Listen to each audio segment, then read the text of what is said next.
Pwede nyo bang ikwento ng mahaba-haba ng konti in Kapampangan? What Chinese language do you speak? Hokkien or Mandarin?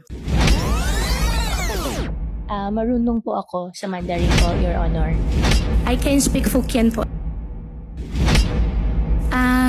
Madam Chairman, ang Bamban po ay Tagalog po. Meron din pong Kapampangan, pero yung mga kasama ko po sa loob ng farm po, mostly po mga Visaya po. Kasi ang piggery po, biosecurity po, hindi po sila lumalabas. Well, actually, sa Laura, just for the record, may mga nag-o-observe na mga kababayan natin, pati mga netizens na mga Kapampangan.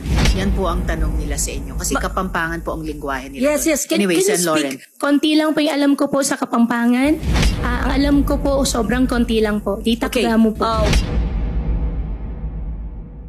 May impormasyon na fluent daw kayo sa Mandarin. Hindi lang konting marunong. Tama po ba? Marunong po ako sa